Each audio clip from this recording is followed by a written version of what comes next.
Hotep à tous, bien-aimés frères et sœurs. Pourquoi Tshisekedi veut changer la constitution? Et pourquoi, moi, personnellement, je soutiens justement la modification, le changement de toute cette putain de constitution de merde? Eh oui, je soutiens le changement de constitution en RDC. Parce que la constitution de la RDC prévoit la balkanisation de la RDC. C'est-à-dire que, sans le dire directement, la constitution nous montre que ce pays-là, on peut le couper en mini-morceaux. On peut le mettre en coupe réglée, c'est tout à fait normal. Et c'est sur cette constitution que Nicolas Sarkozy s'est appuyé pour soutenir le Rwanda, pour demander à ce que la RDC puisse partager ses terres et ses ressources naturelles avec le Rwanda. Sous prétexte que le Rwanda est trop peuplé et surpeuplé, le Congo est moins peuplé pour un si vaste territoire. Et le Rwanda est pauvre, le Congo est riche. Ça est dans la Constitution. C'est la Constitution que Nicolas Sarkozy a interprétée, c'est tout. Mais la Constitution vient de qui? Mais ce sont eux qui ont rédigé cette Constitution.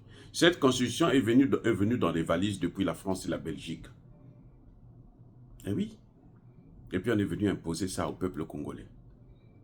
Et les intellectuels de l'époque, ils ont plongé, comme c'était... Vous savez, quand des gens n'ont qu'un seul objectif, c'est d'avoir de l'argent, c'est d'avoir le pouvoir.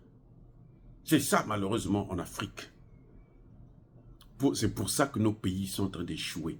Parce que, quand vous regardez l'opposition, le pouvoir, la seule chose qu'ils ont, la mouvance présidentielle et l'opposition, la seule chose qu'ils ont comme objectif, c'est comment faire pour garder le pouvoir et pour s'enrichir le maximum possible.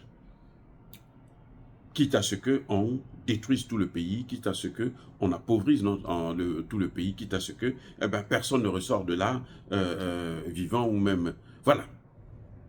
C'est tout ce qu'ils ont à faire. C'est ça que font nos leaders, les dirigeants africains. Le pouvoir, l'argent. C'est pour ça que on leur met une constitution, ils regardent, ils lisent la constitution, des juristes qui sont diplômés pour certains. Mais ils ne voient pas les choses, parce qu'on ne lit pas, on ne regarde pas de façon objective cette constitution. On va prendre un seul exemple. L'article 217 prévoit qu'au nom de l'unité africaine, donc au nom du panafricanisme, il faut que le Congo a le droit de céder une partie de sa souveraineté aux autres. Donc, la constitution que nous avons aujourd'hui au Congo, là, il y a 9 parties, à 9 frontières que le Congo a. La Zambie, Angola, Côte d'Ivoire, Ghana, et plutôt Ouganda, Burundi, Rwanda, tout ce monde-là. Centrafrique et autres. La Constitution dit, si c'est selon la Constitution d'aujourd'hui, là, ces pays-là, chacun peut se lever et dire, bon, moi je veux une partie. Donc on morcelle, tac, tac, tac, tac, tac, tac, tac, tac. Et puis on doit chacun prendre une partie. Voilà ce que la Constitution de la RDC a prévu dans son article 217. Au nom de la paix, au nom de l'unité africaine, au nom donc du panafricanisme. Or, le panafricanisme, c'est pas ça. Qui a dit que le panafricanisme, c'est prendre sa femme pour donner à son voisin? Partager sa femme parce que le voisin n'a pas de femme, il n'arrive pas à trouver de femme, alors vous allez partager votre femme avec le voisin. Voilà. C'est un peu ça. C'est-à-dire que, et les Occidentaux, là, ils vous amènent des choses que nos dirigeants acceptent sans même lire, en fait. En fait, le problème, c'est qu'ils ne lisent même pas ce qui leur est présenté. C'est le cas d'un voisin qui n'arrive pas à trouver une femme. Alors, comme il n'arrive pas à trouver une femme, il arrive à avoir des enfants, eh bien toi tu fais un enfant cette année, l'année prochaine lui vient, il prend la même femme, il fait un enfant avec. Parce que vous devez partager. Et on va dire que c'est ça le panafricanisme, c'est l'amour du voisin. Puisque vous aimez votre voisin, vous devez partager vos biens. Mais la femme, c'est votre femme. Le mari, c'est votre mari. La voisine qui est là, qui n'a pas de copain, qui n'a pas de mari, alors toi, tu dois prendre ton mari pour prêter à la voisine. Alors de temps en temps, va lui tirer un coup là-bas, et puis tu reviens. Ça n'a aucun sens. C'est pour ça que je soutiens le président Tshisekedi. Ce n'est pas parce qu'il lui faut un troisième mandat, et alors s'il prend un troisième mandat, où est le problème? Attendez, dites-moi, si Tshisekedi prend un troisième mandat, où est le problème? Où est le problème des Occidentaux? Moi, je dis, si Tshisekedi arrive à nous arrêter cette guerre, à chasser les Rwandais de tout le territoire congolais, tous les Rwandais, jusqu'à ceux qui sont à Kinshasa, il faut qu'il les chasse, parce qu'on ne peut pas accepter ça.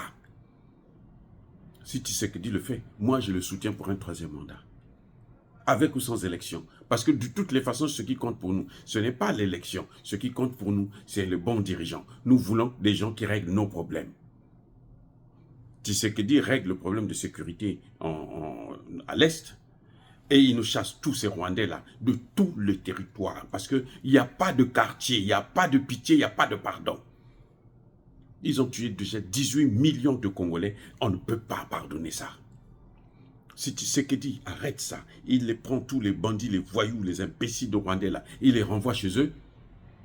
Moi, je le soutiendrai pour un troisième mandat. Même s'il n'organise pas les élections, il n'a qu'à rester tout à vie. D'ailleurs, vous savez que c'est ma position.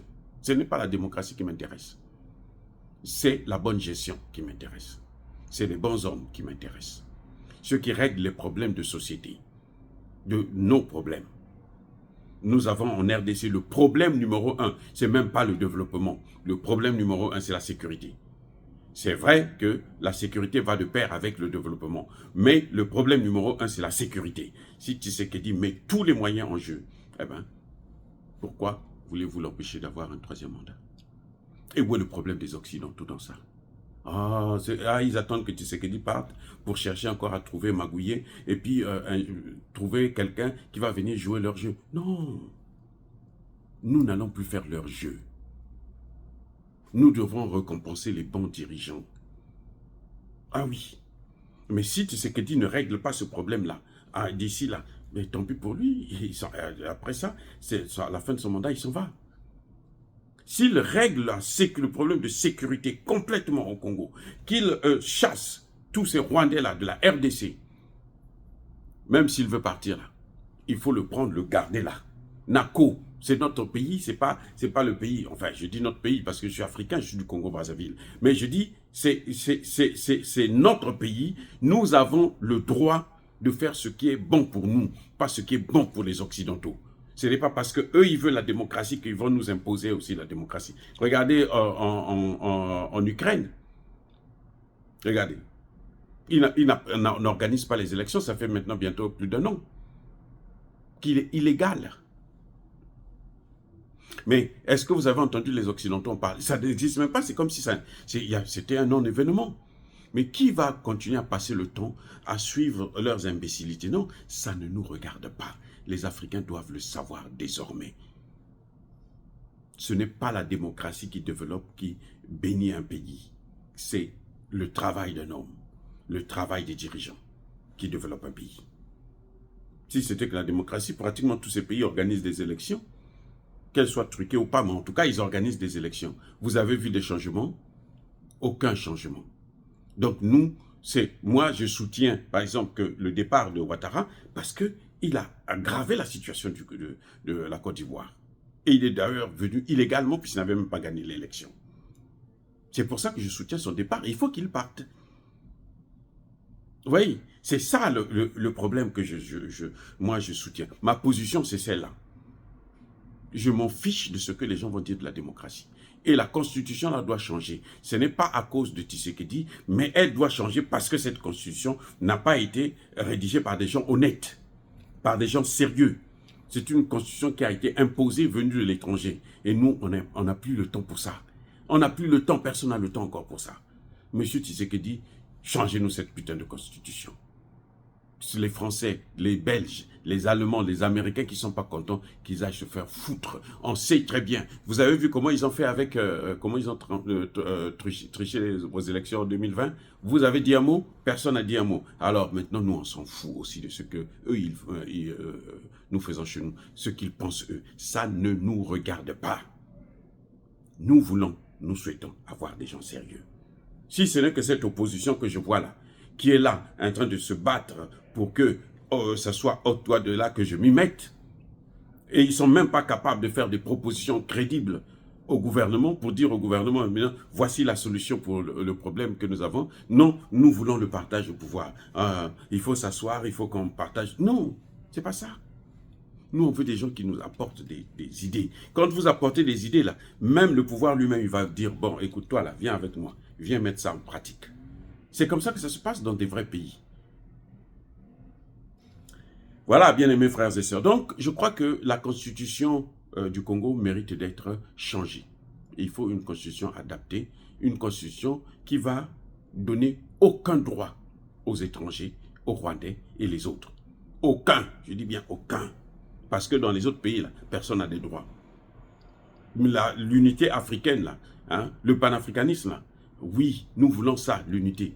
Mais il faudrait qu'on puisse respecter les frontières des autres. On puisse respecter la vie des autres. On puisse respecter les biens des autres. C'est donné par Dieu. On ne peut pas donner ça à quelqu'un d'autre. C'est Dieu qui a donné. Si Dieu voulait leur donner ça, il allait leur donner. Personne ne peut s'opposer à ce que Dieu fait et pense. Voilà. Donc Dieu a dit que c'est pour la RDC. C'est pour la RDC. Et ça restera pour la RDC. Tant pis pour les jaloux.